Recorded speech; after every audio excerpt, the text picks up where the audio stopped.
അട്ടപ്പാടിയും എൻ്റെ കുഞ്ഞെഞ്ചിനും എന്നെ ശുഭിച്ചായ എന്ന് വിളിക്കുന്ന പാസ്റ്റർ രാജു മേത്ര, ആ ദൈവദാസനെ അറിയാവുന്ന ദൈവമക്കൾ കരങ്ങൾ ഉയർത്തി അല്പനേരം ദൈവത്തിന് സ്തോത്രം ചെയ്യാം. തൻ്റെ ആയുസ്സിനും തൻ്റെ ആരോഗ്യത്തിനും തൻ്റെ ശുശ്രൂഷയ്ക്കുമായി വീണ്ടും ഒരു പ്രാവശ്യം കൂടെ ദൈവത്തിനും സ്തോത്രം ചെയ്യാം. ഇന്ന് രാവിലെ 4:30 ആയപ്പോൾ ഞാൻ ഉണർന്ന് ഈ യോഗത്തെ ഓർത്ത് പ്രാർത്ഥിച്ചു. ദൈവത്തിൻ്റെ ആത്മാവ് ആദ്യകാലങ്ങളെ പോലെ തീ ഇറങ്ങുന്ന ഒരു യോഗമായി ഈ തീരുവൻ ദൈവാത്മാവിനെ അറിയിച്ചു. യെശയ്യാവിന്റെ അധരങ്ങളിൽ കൊടുൽ കൊണ്ട് തീക്കഷ്ണം തൊടിയിച്ചു കഴിഞ്ഞപ്പോൾ അവന്റെ ആകൃതിക്ക്, പ്രകൃതിക്ക്, ശുശ്രൂഷയ്ക്ക് വ്യത്യാസം വന്നതുപോലെ ഇന്നത്തെ ശുശ്രൂഷ കഴിഞ്ഞ് 2 ദൈവദാസന്മാരെ ദൈവം ശക്തിയായി ഉപയോഗിച്ചു. മൂന്നാമതായി സംസാരിക്കുന്ന ഈ ദൈവദാസനെ ദൈവം ശക്തിയായി ഉപയോഗിക്കും. ഇത് കഴിയുമ്പോൾ നമ്മുടെ ദർശനങ്ങൾക്ക് ഒരു വ്യത്യാസമുണ്ടാകും. വിശ്വസിക്കുന്ന ദൈവമക്കൾ ദൈവത്തിന് സ്തോത്രം ചെയ്യാം. 12:40 മുൻപ് യോഗം അവസാനിപ്പിക്കും.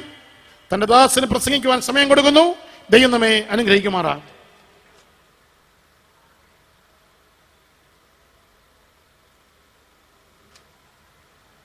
ധന്യനായ ക്രിസ്തുയേശുവിൻ്റെ നിസ്തുല്യമായ നാമത്തിൽ സന്നിഹിതരായിരിക്കുന്ന എല്ലാ ബഹുമാന്യ സഹോദരി സഹോദരന്മാർക്കും മാതാപിതാക്കൾക്കും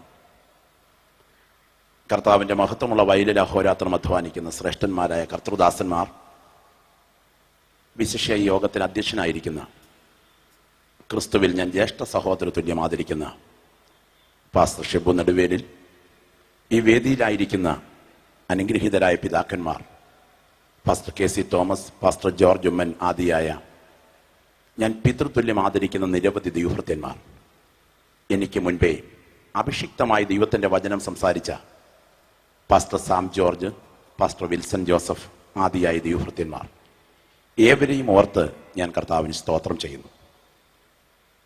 നമ്മുടെ കർത്താവിൻ്റെ തേജസ്സിൻ്റെ സാന്നിധ്യം നമ്മുടെ നടുവിലുണ്ട്. വിശ്വസിക്കുന്ന ദൈവമക്കളുടെ കണ്ണുകൾ ഉയർത്തി നോക്കിയാൽ നമ്മുടെ കർത്താവ് തേജസ്സോടെ നമ്മുടെ നടുവിൽ കൂടെ ഉലാവുന്ന കാഴ്ച നമ്മുടെ ആത്മകണ്ണുകൾ കൊണ്ട് നമുക്ക് കാണുവാൻ കഴിയും.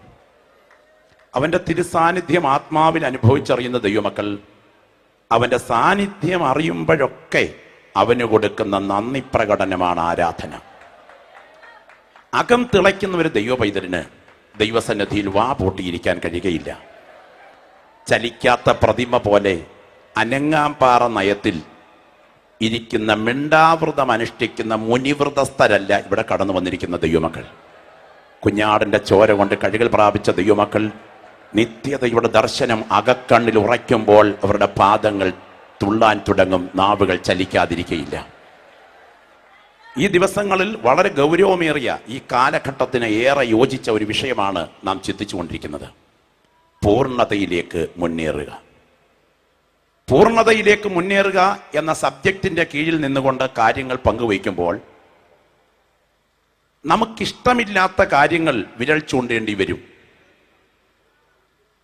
ഷുഗർ രോഗിക്കിഷ്ടം ജിലേബിയാണെങ്കിലും ആവശ്യം പാവയ്ക്കാ നീരാണ്. നമ്മുടെ ഇഷ്ടമല്ല നമ്മുടെ ആവശ്യം. ഈ തലമുറയുടെ ദൈവശബ്ദം കേൾക്കാൻ കൊതിക്കുന്ന ദൈവമക്കൾ ഇന്ന് പകൽ കാതുകൾ ഉയർത്തിയാൽ ഏറ്റെടുക്കാൻ തയ്യാറുണ്ടെങ്കിൽ ഇടപെടുവാൻ ദൈവാത്മാവിന്റെ ശബ്ദം ഇന്ന് പകൽ ഇവിടെയുണ്ട്. എനിക്ക് 2 കുഞ്ഞുങ്ങളുണ്ട്. കഴിഞ്ഞ 16 വർഷമായി റാന്നി ടൗൺ IPC ബഥേൽ സഭയിൽ ഞാൻ ശുശ്രൂഷിക്കുന്നു. എൻ്റെ കുഞ്ഞുങ്ങളോട് ഒരു കാര്യം എനിക്ക് പറയണമെന്നുണ്ടെങ്കിൽ അയൽപക്കത്തെ ഗോകുന്നനോട് പറഞ്ഞിട്ട് മക്കളോട് പറഞ്ഞേര് എന്ന് പറയേണ്ട കാര്യം എനിക്കില്ല. എനിക്ക് എൻ്റെ കുഞ്ഞുങ്ങളോട് നേരിട്ട് പറയാനാണ് താല്പര്യം. ഇന്ന് പകൽ നിന്നോട് നേരിട്ട് സംസാരിക്കുന്ന അപ്പച്ചൻ ഇതിൻ്റെ പുറകിലുണ്ട് എന്ന് വിശ്വസിക്കുന്ന ദൈവമക്കൾ കണ്ണുയർത്തി നോക്കട്ടെ. അവന്റെ ശബ്ദം ഇന്ന് പകൽ നിന്നോട് മുഴങ്ങും.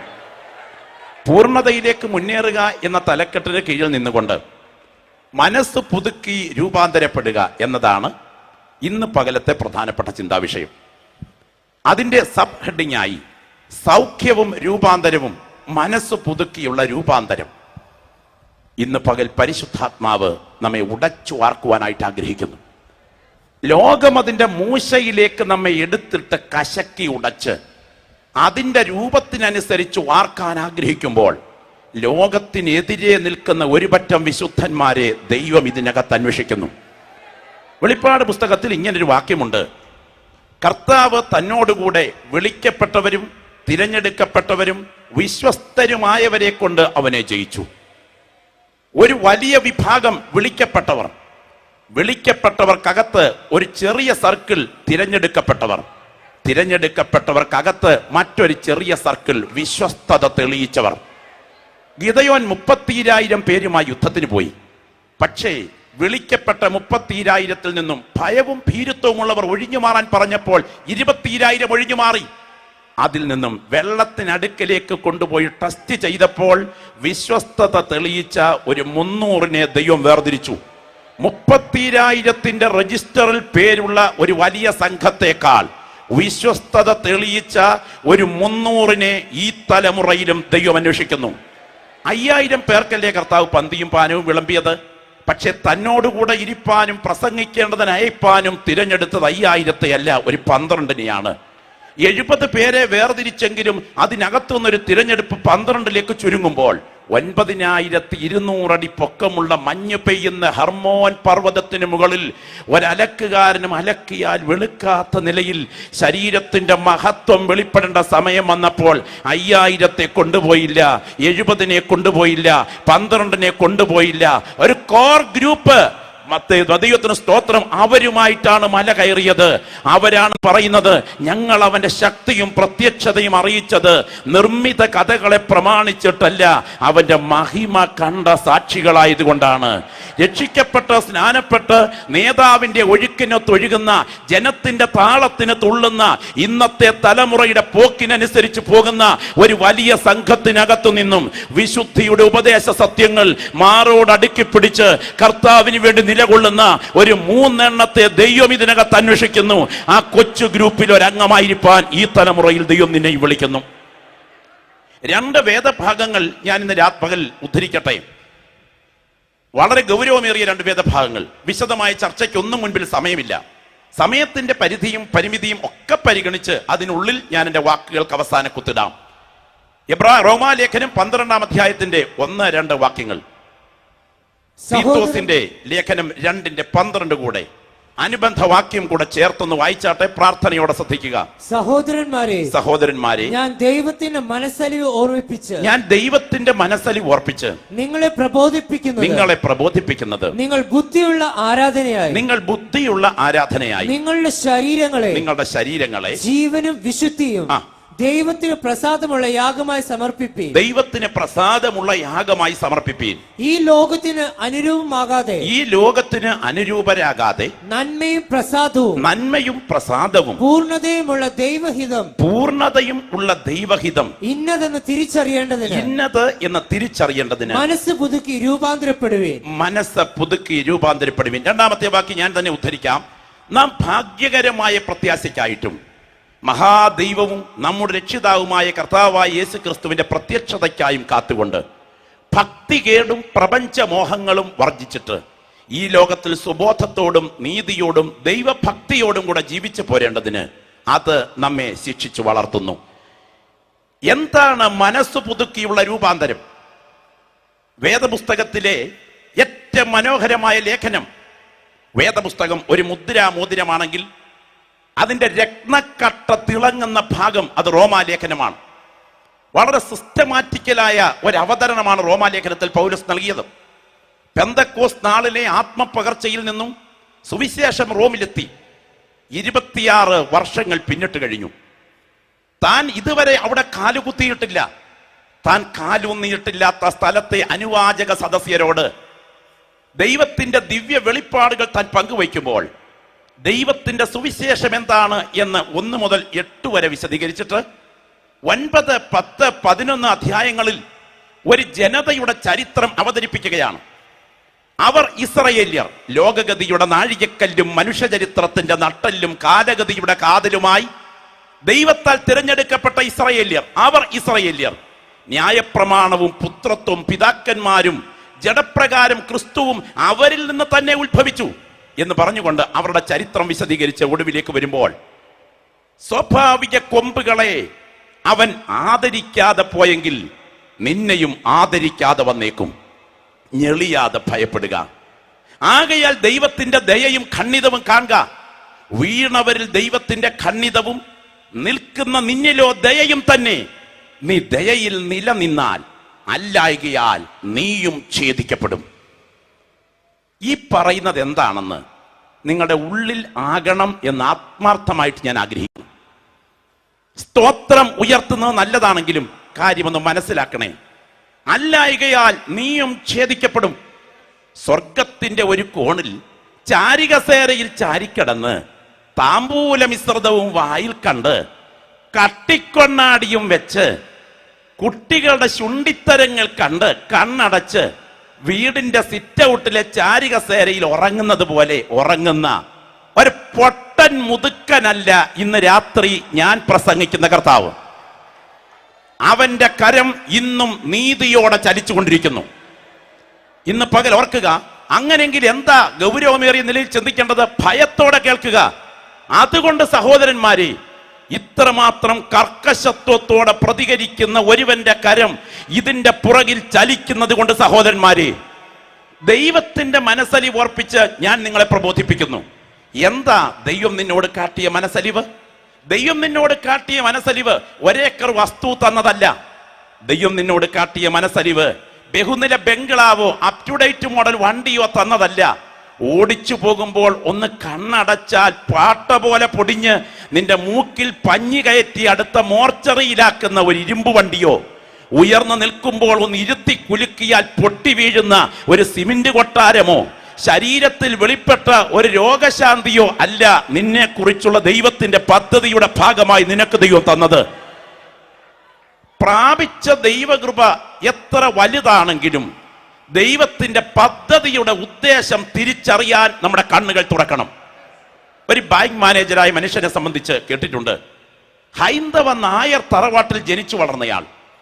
വളരെ സന്തോഷകരമായ പശ്ചാത്തലത്തിൽ മുൻപോട്ട് നീങ്ങുമ്പോൾ അദ്ദേഹത്തിന്റെ ഭാര്യയ്ക്ക് ക്യാൻസർ രോഗം, ശരീരത്തിന്റെ ബലഹീനത വർദ്ധിച്ചു, തെറാപ്പികൾ കഴിഞ്ഞു, തലമുടി പൊഴിഞ്ഞു. അതോടെ ഇദ്ദേഹത്തിന്റെ സമനില തെറ്റി. ഇദ്ദേഹം ആകെ മാനസിക അസ്വാസ്ഥ്യത്തിലായി. അപ്പോൾ തൊട്ടടുത്ത് താമസിക്കുന്ന ഒരു പെന്തക്കോസ്ത് സഹോദരൻ പറഞ്ഞു, സാറേ, ഞങ്ങളുടെ അടുത്ത് ഒരു പ്രാർത്ഥനായോഗം നടക്കുന്നുണ്ട്. സാറ് ഭാര്യയുമായിട്ട് യോഗത്തിന് വന്നാൽ ഞങ്ങൾ പ്രാർത്ഥിക്കാം, കർത്താവ് അവളെ സൗഖ്യമാക്കും. ദൈവത്തിന് സ്തോത്രം. പെന്തിക്കോസ്തുകാരുടെ കയ്യടിയും അന്യഭാഷയും ഒക്കെ ശുദ്ധ തട്ടിപ്പാണ് എന്ന് വിശ്വസിച്ചിരിക്കുന്ന ഈ ബാങ്ക് മാനേജർ അന്ന് വൈകിട്ട് ഗതികേടിന്റെ ഒറ്റത്തടിപ്പാലത്തെ കയറിയാൽ തട്ടിപ്പും പരീക്ഷിച്ച് നോക്കാൻ ആരും തയ്യാറാകുമല്ലോ. തട്ടിപ്പായാലും വേണ്ടുകയില്ല, പരീക്ഷിക്കാമെന്ന മട്ടിൽ ഭാര്യയുമായിട്ട് യോഗത്തിന് ചെന്നു. അങ്ങനെ ശബ്ദകോലാഹലത്തിന്റെ ഉച്ചസ്ഥായിക്ക് നടുവിൽ എല്ലാവരും ഇളകി ആരാധിച്ചു കൊണ്ടിരിക്കുന്ന സമയം ആ കർത്തൃദാസന് ഇടയ്ക്കൂടെ വന്ന് തലയിലോട്ട് കൈവച്ചിട്ട് ഇങ്ങനെ പറഞ്ഞു, നിന്റെ ശരീരത്തെ ഗ്രസിച്ചിരിക്കുന്ന രോഗത്തിന്റെ കെട്ടിനെ അഴിച്ചു മാറ്റാൻ യേശുവിന് ശക്തിയുണ്ട്. അവളുടെ മൺശരീരം ഷിവർ ചെയ്യാൻ തുടങ്ങി. എന്തിനേറെ കർത്താവ് അത്ഭുതകരമായി അവളെ സൗഖ്യമാക്കി. ഒരു സത്യം പറയട്ടെ, അത്ഭുതങ്ങളുടെ ദൈവം ഇന്നും ജീവിക്കുന്നു. അത്ഭുതങ്ങളുടെ ദൈവം ഇന്നും ജീവിക്കുന്നു. കത്തി തൊടാതെ ശസ്ത്രക്രിയ നടത്താൻ അവന്റെ കരത്തിന് ഇന്ന് പകലും ശക്തിയുണ്ട്. ആ കുടുംബം പെന്തക്കോസ്തിലായി. വിപരീത ഫലങ്ങളുടെ പ്രതികരണങ്ങൾ ഹൈന്ദവ കുടുംബങ്ങളിൽ നിന്നുണ്ടായെങ്കിലും അവർ പിടിച്ചു നിന്നു. അങ്ങനെ ആ സഹോദരി രണ്ടാമതൊരു കുഞ്ഞിന് ജന്മം നൽകി. ആ കുഞ്ഞ് LKGയിൽ പഠിക്കുന്ന സമയം കുഞ്ഞിനെ സ്കൂളിൽ നിന്ന് കൊണ്ടുവരാൻ വഴിവക്കിൽ കാത്തു നിൽക്കുന്ന അമ്മ വണ്ടി ഇറങ്ങി കുഞ്ഞ് അമ്മയെ കണ്ടുകൊണ്ട് സന്തോഷത്തോടെ ഒരു വക്കലേക്ക് ഓടി അടുക്കുന്ന സമയം എതിർവശത്തുകൂടെ പാഞ്ഞു വന്നൊരു കാർ ഈ കുട്ടിയെ ഇടിച്ചു തെറിപ്പിച്ചു. ഇടിച്ചു തെറിച്ച കുട്ടി മുൻപിലേക്ക് വീണിട്ട് ആ കുട്ടിയുടെ ദേഹത്തുകൂടെ വണ്ടി കയറി ഇറങ്ങുന്ന കാഴ്ച പെറ്റ തള്ള നോക്കി നിൽക്കുകയാണ്.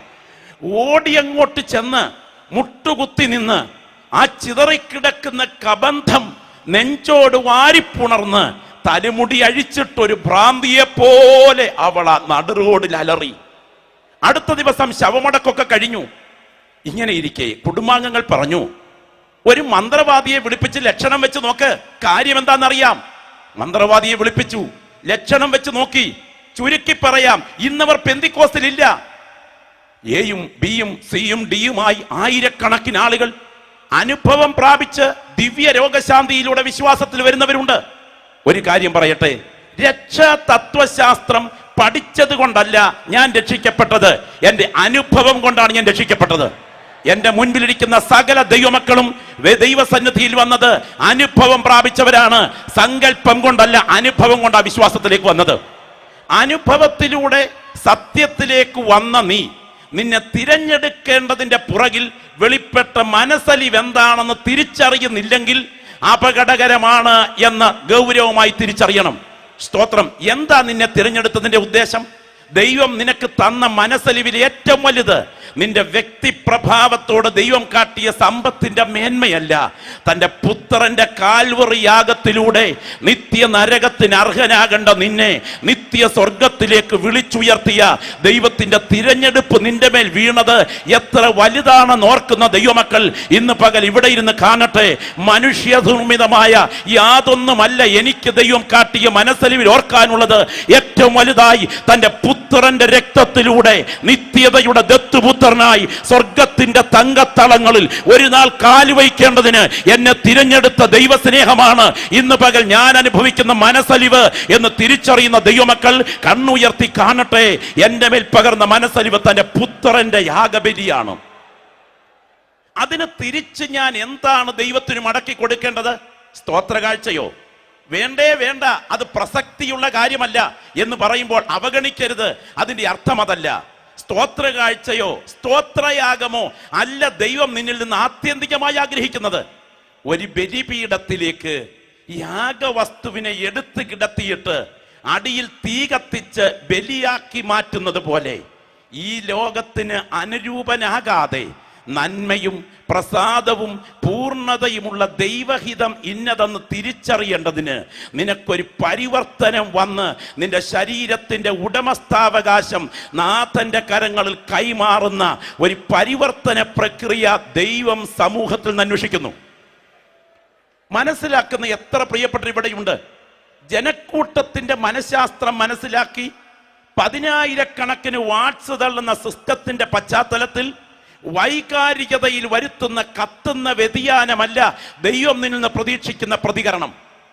പിന്നെയോ നിന്റെ ശരീരത്തിന്റെ എല്ലാ മേഖലകളെയും കാൽവറിയുടെ ചുവട്ടിലെ ബലിപീഠത്തിൽ യാഗമാക്കാൻ ഏൽപ്പിച്ചു കൊടുത്തുകൊണ്ട് അവിടുത്തെ സന്നിധിയിൽ നിന്നെ സമർപ്പിക്കുന്ന ഒരു ശരീര സമർപ്പണ യാഗം ദൈവം നിന്നിൽ നിന്ന് കുഞ്ഞെ ഇന്ന് പകൽക്കാലം ആഗ്രഹിക്കുകയാണ്. ഇന്ന് പകൽ സമയം ഞാൻ ചോദിക്കട്ടെ, കർത്താവ് തന്റെ സഭയെക്കുറിച്ച് പറഞ്ഞ പ്രത്യേക വാക്കുകൾ ഓർക്കണം. കൊരിന്ത്യ ലേഖനത്തിൽ പറയുമ്പോൾ ഇങ്ങനെ പറയുന്നു, ദൈവത്തിന് സ്തോത്രം, ദൈവത്തിന്റെ പുത്രനായ ക്രിസ്തുവിന്റെ തേജസ്സുള്ള സുവിശേഷം ശോഭിക്കാതിരിക്കേണ്ടതിന് ഈ ലോകത്തിന്റെ ദൈവം അവിശ്വാസികളുടെ കണ്ണ് കുരുടാക്കിയിരിക്കുന്നു. ഈ ലോകത്തിന്റെ ദൈവം ആത്മകണ്ണുകളെ, മനോമണ്ഡലത്തെ ബന്ധിക്കുകയാണ്. നമുക്കറിയാം, യാക്കോബിന്റെ ലേഖനത്തിൽ ഇങ്ങനെ പരാമർശനമുണ്ട്, വ്യഭിചാരികളായുള്ളവരെ, ലോകസ്നേഹം ദൈവത്തോട് ശത്രുത്വം എന്നറിയുന്നില്ലയോ? ലോകത്തിന്റെ സ്നേഹിതൻ ആകുവാൻ ആഗ്രഹിക്കുന്നവനെല്ലാം ദൈവത്തിന്റെ ശത്രുവാകുന്നു. അങ്ങനെയാണെങ്കിൽ പരസ്പരം വൈരുദ്ധ്യത്തോടെ ഒരിക്കലും തമ്മിൽ ചേരാത്ത രണ്ട് വിരുദ്ധ ശക്തികളെ ഞാൻ പറയാം. അത് ദൈവവും ലോകവുമാണ്. ലോകത്തോട് അനുരൂപരാകരുത്. നമ്മുടെ വാഴ്ത്തപ്പെട്ട കർത്താവിന്റെ പ്രാർത്ഥനാ വാക്കുകളിൽ ദൈവത്തിന് സ്തോത്രം, ഇവരെ ലോകത്തിൽ നിന്ന് എടുക്കണം എന്നല്ല, ദുഷ്ടൻ തൊടാതെ കാത്തുകൊള്ളണമേ. കർത്താവിന്റെ പ്രാർത്ഥന നിങ്ങൾ പ്രത്യേകം ശ്രദ്ധിക്കണം. ഇവർ ലോകക്കാർ ആയിരുന്നുവെങ്കിൽ ലോകം തനിക്ക് സ്വന്തമായതിനെ സ്നേഹിക്കുമായിരുന്നു. അവർ ലോകക്കാരാകാതെ ഞാൻ അവരെ ലോകത്തിൽ നിന്ന് എടുത്തിരിക്കുന്നത് കൊണ്ട് ലോകം അവരെ പകയ്ക്കുന്നു. ശ്രദ്ധിച്ച് കേട്ടെ പെന്തക്കോസ്തരായ ദൈവമക്കൾ, എന്താ കർത്താവിന്റെ പ്രാർത്ഥന? ഇവർ ലോകക്കാരായിരുന്നുവെങ്കിൽ ലോകം തനിക്ക് സ്വന്തമായതിനെ സ്നേഹിക്കുമായിരുന്നു. ഇവർ ലോകക്കാരല്ലാതെ ഞാൻ അവരെ ലോകത്തിൽ നിന്ന് എടുത്തിരിക്കൊണ്ട് ലോകം അവരെ പകയ്ക്കുന്നു. പിന്നെ ഇന്ന് ഇതൊന്നും പറയേണ്ട കാര്യമില്ല. ഞാൻ ചോദിക്കട്ടെ, ഭക്ഷണം കഴിക്കാൻ കല്യാണ വീട്ടിൽ ഇലയുടെ പുറകിൽ ഇരുന്ന സമയം വേർപെട്ട് ദൈവത്തെ ആരാധിച്ചു എന്ന കാരണത്താൽ അഭിഷിക്തനായ പെന്തക്കോസ്തുകാരന്റെ ഇലയിൽ മാത്രം ഭക്ഷണം വിളമ്പാതെ സമൂഹത്തിന് മുൻപിൽ അപമാനിച്ച് ഇറക്കി വിട്ട അനുഭവം നമ്മുടെ പിതാക്കന്മാർക്കില്ലേ? അടുത്ത ബാർബർ ഷോപ്പിൽ ചെന്നപ്പോൾ തലമുടി വെട്ടാൻ അനുവദിക്കാത്തത് കൊണ്ട് അവർ വീട്ടിൽ അന്യോന്യം തലമുടി വെട്ടിയ ചരിത്രം ഈ പെന്തക്കോസ്തിന്റെ തുടക്ക കാലഘട്ടത്തിലില്ലേ? വിശ്വാസ സത്യത്തിന് വേണ്ടി ഇറങ്ങിത്തിരിച്ച ഒരു പ്രിയ പിതാവ് തൻ്റെ കുഞ്ഞു മരിച്ചു കഴിഞ്ഞപ്പോൾ രാത്രിയിൽ ആരുമില്ലാതെ ശവമടക്കി രാവിലെ സമയം ആരാധനയ്ക്ക് വേദപുസ്തകവും കയ്യിലെടുത്ത് വീട്ടിൽ നിന്ന് പ്രാർത്ഥിച്ചിറങ്ങുമ്പോൾ വീടിന്റെ പിൻഭാഗത്ത് അടക്കിയ ഡെഡ് ബോഡി വീടിന്റെ മുൻപിലത്തെ കയ്യാലയുടെ മുകളിൽ രാത്രിയിൽ സുവിശേഷ വിരോധികൾ അതേ തുരന്നു കൊണ്ടുപോയി വീടിന്റെ മുൻപിൽ ചാരി നിർത്തിയിരിക്കുക. എന്താ ഇത്? അനുഭവിച്ച ശോധനകൾ പലതും എണ്ണമിട്ട് പറഞ്ഞാൽ നമ്മുടെ പിതാക്കന്മാർക്ക് അന്ന് ലോകം യോഗ്യമായിരുന്നില്ല. ശ്രദ്ധിക്ക്, ലോകം അവർക്ക് യോഗ്യമായിരുന്നില്ല. ഞാൻ മനസ്സിലാക്കണേ, ഗൗരവമായിട്ട് മനസ്സിലാക്കണം. ലോകം അവരെ സ്നേഹിക്കാത്തതിന്റെ കാരണം അവർ ലോകക്കാരല്ലാത്തതിനാലാണ്. അവർ ലോകക്കാരല്ലാത്തത് കൊണ്ട് ലോകം അവരെ വെറുക്കുന്നു. ലോകക്കാരായിരുന്നുവെങ്കിൽ ലോകം തനിക്ക് സ്വന്തമായതിനെ സ്നേഹിക്കുമായിരുന്നു. ദൈവത്തിന് സ്തോത്രം. കാര്യം മറ്റൊന്നല്ല, ഞാൻ ലൗകികനല്ലാത്തതുപോലെ ഇവരും ലൗകികരല്ല. പെന്തക്കോസ്തിന്റെ ശക്തി പ്രാപിച്ച ഈ തലമുറയിൽ ദൈവത്തെ ആരാധിക്കുന്ന കൃപ ലഭിച്ച അഭിഷിക്തന്മാരെ, ആത്മനിറവ് പ്രാപിച്ച ദൈവമക്കളെ, നസ്രായന്റെ തേജസ്സിന്റെ സാന്നിധ്യം ഈ പന്തലിന് നടുവിൽ ഇറങ്ങി വന്നിട്ട് നിനക്ക് നേരെ വിരൽ ചൂണ്ടിയിട്ട് പറയുമോ, ഇവർ ലോകക്കാരല്ലായകയാൽ ലോകം അവരെ വെറുക്കുന്നുവെന്ന്? ഒരിക്കലും പറയില്ല. അപ്പോൾ ലോകം നമ്മളെ സ്നേഹിക്കണമെങ്കിൽ എന്താ വഴി? ഒറ്റ കുറുക്ക് വഴിയേ ഉള്ളൂ, ലോകക്കാരായാൽ മതി. അപ്പൊ ലോകക്കാരായി നമ്മൾ മാറുന്നതിന്റെ ലക്ഷണം എന്താണ്? ലോകം നമ്മളെ സ്നേഹിച്ചു തുടങ്ങുന്നതിന്റെയാണ്. രാഷ്ട്രീയ മേഖലയിലെ ഉന്നതാധികാരികളും മതത്തിന്റെ കടിഞ്ഞാണ് പിടിക്കുന്നവരും കുമ്പനാട് ഹെബ്രോൻ ഗ്രൗണ്ടിൽ വേർപെട്ട ദൈവമക്കളുടെ ചെങ്ങാത്തം സ്വീകരിച്ചു വന്ന് ഹൃദം വെച്ച് പ്രൈസ് ദ ലോർഡ് പറയുമ്പോൾ നമുക്കൊരു കാര്യം മനസ്സിലാക്കാൻ കഴിയണം, നമ്മൾ എവിടെ തെറ്റി? നാം ലോകക്കാരായി എന്നതിന്റെ തെളിവാണ്. എന്നാൽ ലോകം തനിക്ക് സ്വന്തമായവരെ സ്നേഹിച്ചുകൊണ്ടിരിക്കുന്നു. എന്നാൽ ഒറ്റയ്ക്ക് നിൽക്കേണ്ടി വന്നാലും, ജീവൻ അർപ്പിക്കേണ്ടി വന്നാലും, രക്തമൊഴുക്കേണ്ടി വന്നാലും, കത്തിച്ചു വെച്ച സ്ഥാനത്ത് എരിഞ്ഞമരുന്ന മെഴുകുതിരിയെ പോലെ ഈ ലോകത്തിനെതിരെ ഞാൻ ഒറ്റയ്ക്ക് നിൽക്കുമെന്ന് പറയാൻ സമർപ്പണമുള്ള ഒരു കൊച്ചുകൂട്ടത്തെ ദൈവം ഇതിനകത്ത് അന്വേഷിക്കുന്നു. Glory, hallelujah. ലോകക്കാരെ ലോകം സ്നേഹിക്കും. വെറുക്കാത്തതിന്റെ കാരണം നാം ലോകക്കാരായി മാറിക്കൊണ്ടിരിക്കുന്നു. ഞാൻ ചോദിക്കട്ടെ, എല്ലാ മതവിഭാഗങ്ങൾക്കും അവരവരുടെ വ്രതമില്ലേ? നമ്മൾ ആരാ? നമ്മൾ വ്രതസ്ഥരാണോ? ചങ്കത്ത് കൈവച്ച് തന്റെ ഇടത്തോടെ പറയാൻ കഴിയുമോ നമ്മുടെ സഭകൾ ലോകത്തിനെതിരെ നിൽക്കുന്ന തിരുത്തൽ ശക്തിയാണെന്ന്? ആത്മനിറവ് പ്രാപിച്ച അഭിഷിക്തന്മാരെ, ജനക്കൂട്ടത്തിന്റെ മനഃശാസ്ത്രം മനസ്സിലാക്കിക്കൊണ്ട് വൈകാരികമായി ഇക്കിളിക്കുണർത്തുന്ന ഒരുതരം പ്രസംഗങ്ങൾ നടത്തി സദസ്സിനെ കർമ്മരസമാകുമാറ് ലാളിക്കാനല്ല ദൈവം നിനക്ക് വേദി തന്നത്, തലമുറയുടെ പാപത്തിനെതിരെ ആത്മാവിൽ വിരൽ ചൂണ്ടാൻ. മഞ്ഞിനിക്കര ഭക്തന്മാരുണ്ട്, മലയാറ്റൂർ ഭക്തന്മാരുണ്ട്, ശബരിമല ഭക്തന്മാരുണ്ട്, പരുമല ഭക്തന്മാരുണ്ട്. ഈ ഭക്തന്മാർക്കെല്ലാം വ്രതമുണ്ട്. വ്രതമില്ലാത്ത ഒരു കൂട്ടരും ഈ ഭക്തി പ്രസ്ഥാനത്തിലില്ല. മഞ്ഞിനിക്കര ഭക്തന്മാരെ നോക്ക്, മലയാറ്റൂർ ഭക്തന്മാരെ നോക്ക്, പരുമല ഭക്തന്മാരെ നോക്ക്, വേളാങ്കണ്ണി ഭക്തന്മാരെ നോക്ക്. അവരൊക്കെ വ്രതമനുഷ്ഠിച്ചാ പോകുന്നത്. സ്വർണം കൊണ്ട് പട്ടുടയാട ധരിക്കാൻ കഴിവുണ്ടെങ്കിലും ഒരു തോർത്തൊക്കെ പുതച്ച് റാസായുടെ പുറകെ വ്രതമനുഷ്ഠിച്ച് പാലും തൈരും മോരും ഒന്നും കഴിക്കാതെ മത്സ്യമാംസാദികൾ ഉപേക്ഷിച്ച് അവർ പോകുന്ന പോക്ക് കണ്ടാൽ സത്യത്തിൽ വ്രതമാത്. ഞാൻ ചോദിക്കട്ടെ, കേരളത്തിൽ ഏറ്റവും കൂടുതൽ ജനങ്ങൾ നിറയുന്ന ഏറ്റവും വലിയ തീർത്ഥാടന കേന്ദ്രം ശബരിമല. നിങ്ങൾ ഹൈന്ദവ സഹോദരങ്ങൾ ഇത് ശ്രദ്ധിച്ചു നോക്കൂ. മാതൃകയാക്കേണ്ട പലതുമില്ലേ? പ്രധാനപ്പെട്ട വിഷയം, കുളിച്ച് തൊഴുത് മാലയിട്ട് കഴിഞ്ഞാൽ എല്ലാവരും അയ്യപ്പന്മാരാണ്. ഉച്ചസ്ഥായി വ്യത്യാസങ്ങൾ അവർക്കിടയിലില്ല. ഇനിയും മാത്രമോ? മതസൗഹാർദ്ദത്തിന്റെ ലക്ഷണമായി എരുമേലിയിൽ മുതൽ തുടങ്ങുന്ന പലതും പല നിലകളിൽ ശ്രദ്ധിക്കേണ്ടതാണ്. ദൈവത്തിന് സ്തോത്രം. 41 ദിവസത്തെ വ്രതമെടുത്ത് മത്സ്യമാംസാദികൾ ഉപേക്ഷിച്ച് ശരീരത്തെ 3 നേരം കുളിച്ച് ശുദ്ധി ചെയ്ത് ഓരോ പ്രാവശ്യവും ജപവും പ്രാർത്ഥനയുമായി അവസാനം ദൈവത്തിന് സ്തോത്രം പമ്പയിൽ സ്നാനം കഴിഞ്ഞ് ശരംകുത്തിമേടും പള്ളാച്ചിമലയും ഒക്കെ 4 കിലോമീറ്റർ ചെരുപ്പിടാതെ നടന്നു കയറി ശബരിമല സന്നിധാനത്തിൽ 18-ാം പടി ചവിട്ടിക്കയറുന്ന സമയം, ആദ്യത്തെ 5 പടികൾ തൊട്ട് വന്നിക്കുന്ന സമയം പഞ്ചേന്ദ്രിയങ്ങളെ ദേവന് സമർപ്പിക്കുന്നതായും പിന്നീടുള്ള 8 പടികൾ അഷ്ടരാഗങ്ങളായും മറ്റും ശരീരത്തെ പൂർണ്ണമായി സമർപ്പിച്ചിറങ്ങി വരുന്ന ആ വ്രതസ്ഥന്മാരിൽ വ്രതമില്ലേ? ഞാൻ ഇന്ന് പകൽ ആരാധിക്കുന്ന നിങ്ങളോട് ചോദിക്കട്ടെ, മലയാറ്റൂർ ഭക്തന് വ്രതമുണ്ട്, അതെ, പരിമല ഭക്തന് വ്രതമുണ്ട്, വേളാങ്കണ്ണി ഭക്തന് വ്രതമുണ്ട്, ശബരിമല ഭക്തന് വ്രതമുണ്ട്. പക്ഷേ രക്ഷിക്കപ്പെട്ടെന്നും പറഞ്ഞ് കാലും പറിച്ച് ഒരു വ്രതവുമില്ലാതെ നടക്കുന്ന ഒരു കൂട്ടം ആളുകൾ ആത്മീയ ലോകത്തുണ്ടെങ്കിൽ അവരാരാ? ഒത്തിരി ഒന്നും സ്തോത്രം പറയണ്ട, ആത്മനിറവ് പ്രാപിച്ച ദൈവമക്കൾ ഇരുത്തി ചിന്തിക്കണം. അപ്പോ ചില ജീൻസൊക്കെ വലിച്ചു കയറ്റി, ചില ബെന്യനൊക്കെ വലിച്ചിറക്കി, അമ്പോ എങ്ങനെ ഇതിനകത്ത് കയറിപ്പറ്റി അപ്പോ എന്ന് പരമാർത്ഥികൾ നെഞ്ചത്ത് കൈവച്ച് ചിന്തിക്കുമ്പോഴും തലകുലുക്കി കഴിയുന്ന ചില ഹൈടെക് കൊച്ചമ്മമാരുടെ നീക്കത്തിനും ആരാധനയ്ക്ക് നേതൃത്വം നൽകുന്ന അഭിഷിക്ത വ്രതസ്ഥരല്ലാതെ ഈ സമൂഹത്തെ കട്ടഴിച്ചു വിട്ടാൽ ഇതിന്റെ പുറകിൽ ദൈവത്തിന്റെ കരം ചലിക്കും. ഇത് സംഘത്തിനോ തൊഴുകുന്നതല്ല, ഒരു വ്രതസ്ഥരുടെ സംഘമാണ്. ഹംദൽ ഘടകനാദികൾ ഘടക രൗദരാധികനയാരക. ഒറ്റയ്ക്ക് നിൽക്കേണ്ടി വന്നാലും, ജീവൻ അർപ്പിക്കേണ്ടി വന്നാലും, രക്തമൊഴുക്കേണ്ടി വന്നാലും ഞാൻ പിടിച്ച പ്രമാണത്തിന് വേണ്ടി ഊർദ്ധശ്വാസം അസ്തമിക്കുന്നത് വരെ ബലത്തോടെ നിൽക്കുമെന്ന് പറയാൻ സമർപ്പണമുള്ള ഒരുപറ്റം വ്രതസ്ഥന്മാരെ, പൂർണ്ണതയിലേക്ക് വളരുന്ന ഒരുപറ്റം വിശുദ്ധന്മാരെ ദൈവം ഇതിനകത്ത് അന്വേഷിക്കുന്നു. പരിശുദ്ധാത്മാവ് ഇന്ന് പകൽ പറയുന്നു, ആയിരക്കണക്കിന് മഹത്തുക്കൾക്ക് ബാബിലോണിൽ ഒരു വിരുന്നൊഴുക്കി.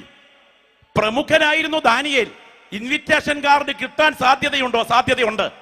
കൂട്ടുകാർ ചോദിച്ചു കാണും, ദാനിയേലേ നിനക്ക് ഇൻവിറ്റേഷൻ കാർഡ് കിട്ടിയില്ലേ? ദാനിയേൽ പറഞ്ഞു കാണും, കിട്ടാഞ്ഞതല്ലടാ, ഞാൻ പ്രാപിച്ച ദൈവകൃപയോടും എന്റെ ദൈവത്തോടും കൂടെ മുട്ടുമടക്കാൻ കഴിയാത്ത ബാബിലോണിലെ ലയൺസ് ക്ലബ് എനിക്ക് വേണ്ട.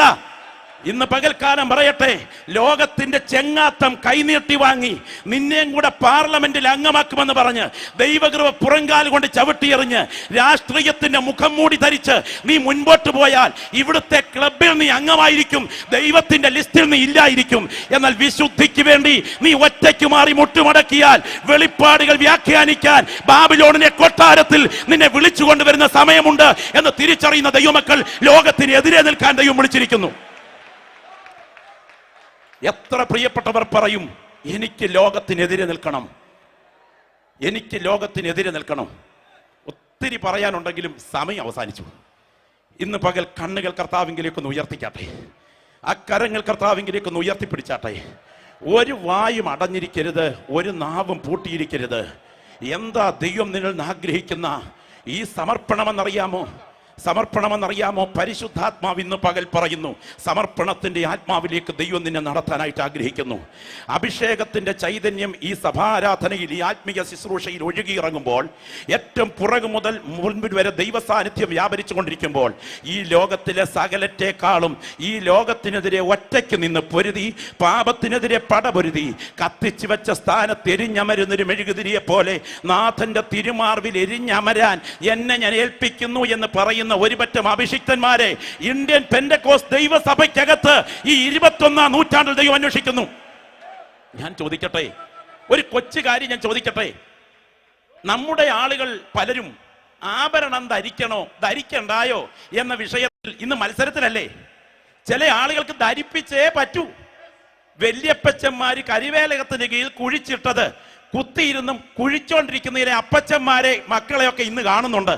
എന്നാൽ ഒരു വസ്തുത ഞാൻ പറയാം, പ്രാപിച്ച ദൈവകൃപയുടെ വെളിച്ചത്തിൽ വിലയിരുത്തുന്ന ആത്മനിറവ് പ്രാപിച്ച ദൈവമക്കളെ, ഇന്ത്യൻ പെന്തക്കോസ്ത് ദൈവസഭയിലെ ദർശനവും അറിവും അധികമില്ലാത്ത കുറെ പഴയ പിതാക്കന്മാർ ഒരുമിച്ച് കൂടി കൈയടിച്ചപ്പോൾ ദിവാൻകുട്ടിയിൽ നിന്ന് പകർന്നു കിട്ടിയ അബദ്ധമാണ് ഈ വേർപെട്ട ഉപദേശം എന്ന് വിചാരിക്കരുത്. തെളിവ് പറയാൻ എനിക്ക് നിരവധി കാര്യങ്ങളുണ്ട്. എങ്കിലും ഈ കഴിഞ്ഞ നാളുകൾക്ക് മുമ്പ് ഇവിടെ അടുത്ത് പൂവത്തൂരിൽ വന്ന ഒരു ദൈവദാസൻ, യത്തീം എന്ന് പറഞ്ഞൊരു ദൈവദാസൻ, അദ്ദേഹത്തിന്റെ ഒരു അഭിമുഖം കൊടുത്തപ്പോൾ അദ്ദേഹം പറഞ്ഞിരിക്കുന്ന ചില വാക്കുകൾ ഒന്ന് ഓർപ്പിച്ച് അവസാനിപ്പിക്കാം. അദ്ദേഹത്തിന്റെ അഭിമുഖത്തിന്റെ ഒരു പേപ്പറാണിത്.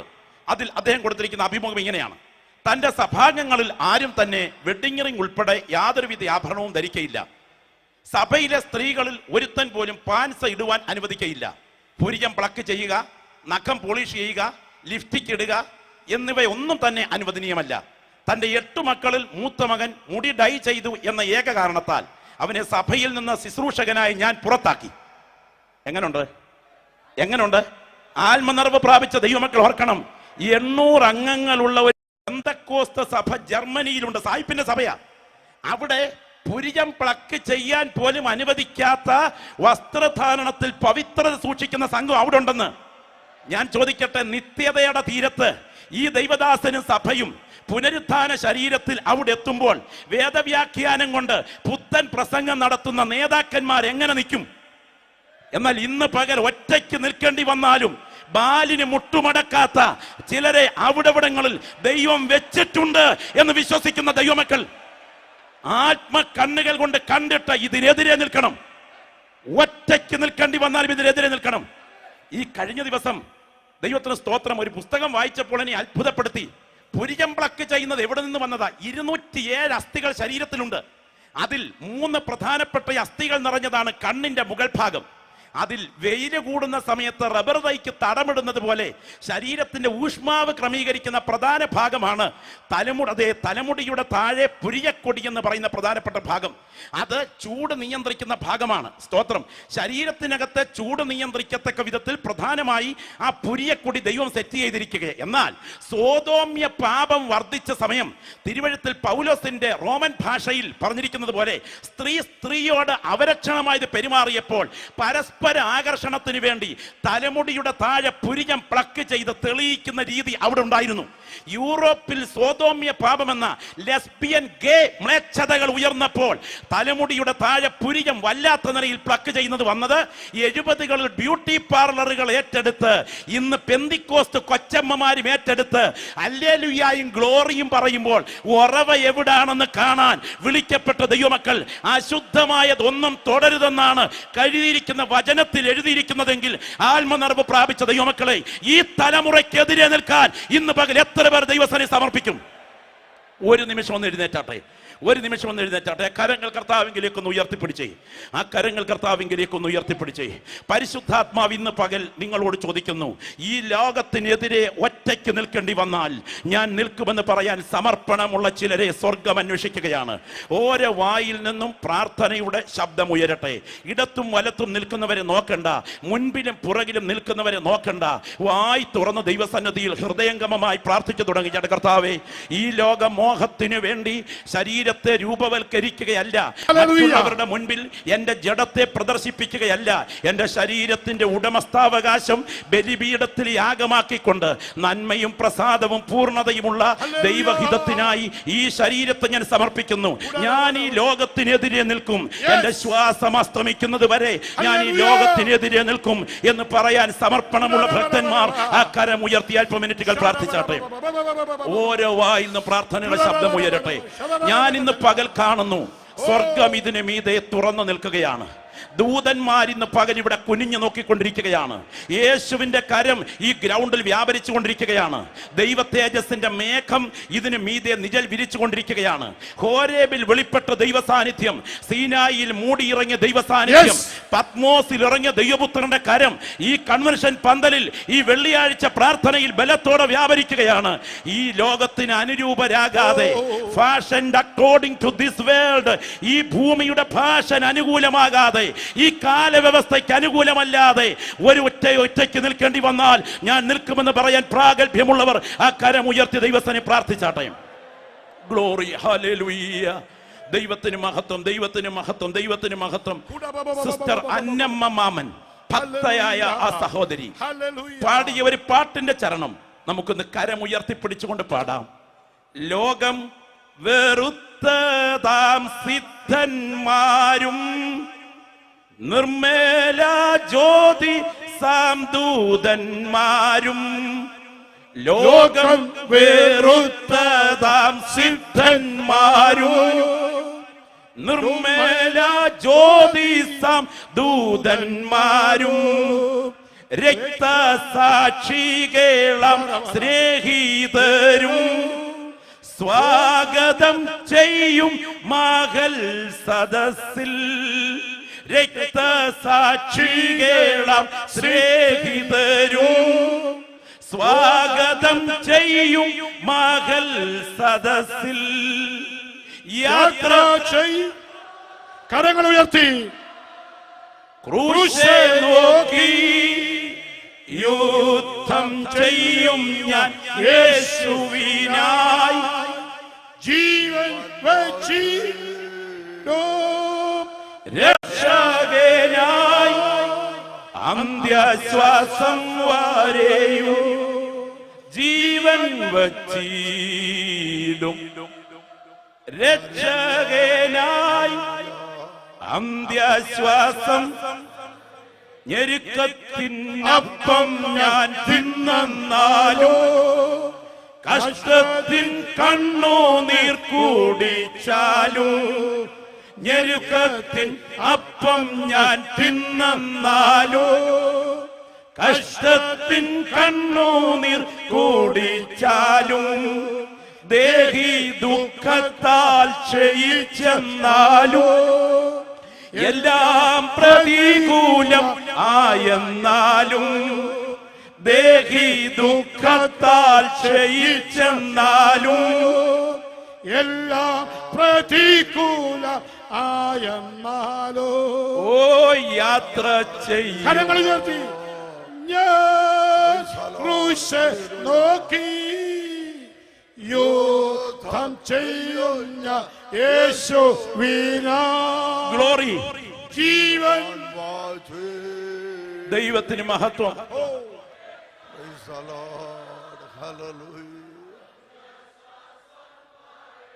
എന്റെ വാക്കുകൾ കൊടുവിലത്തെ കുത്തിടാൻ തുടങ്ങുന്ന സമയം ശാന്തമായി നിങ്ങൾക്ക് നേരെ വിരൽ ചൂണ്ടിക്കൊണ്ട് ദൈവാത്മാവ് ചോദിക്കുന്നു, നന്മയും പ്രസാദവും പൂർണ്ണതയുമുള്ള ദൈവഹിതം ഇന്നതെന്ന് തിരിച്ചറിയേണ്ടതിന് ഈ ലോകത്തിന് അനുരൂപരാകാതെ മനസ്സ് പുതുക്കി രൂപാന്തരപ്പെടത്തക്ക വിധം നിന്റെ ശരീരത്തെ സമർപ്പണത്തിന്റെ ബലിപീഠത്തിൽ അർപ്പിച്ചിട്ടുണ്ടോ? നിന്റെ ഇച്ഛകളെ സമർപ്പിച്ചിട്ടുണ്ടോ? ശ്രദ്ധിച്ച് ഒന്ന് ഒറ്റ സെക്കൻഡ് ഒന്ന് കണ്ണു തുറന്നേ. സമർപ്പിച്ചിട്ടുണ്ടോ? തന്റെ ഇടത്തോടെ പറയാൻ കഴിയുമോ? ഇച്ഛകളെ ബലിപീഠത്തിൽ അർപ്പിക്കാത്തവൻ കസേരയ്ക്ക് വേണ്ടി കടിപിടി കൂട്ടും. എന്നാൽ ഇച്ഛകളെ ബലിപീഠത്തിൽ അർപ്പിച്ചവൻ ഉടുപ്പ് മാറ്റി വെച്ചിട്ട് തുവർത്തെടുത്ത് അരയിൽ ചുറ്റും. ആരുടെ പിൻഗാമിയാ നീയും ഞാനും?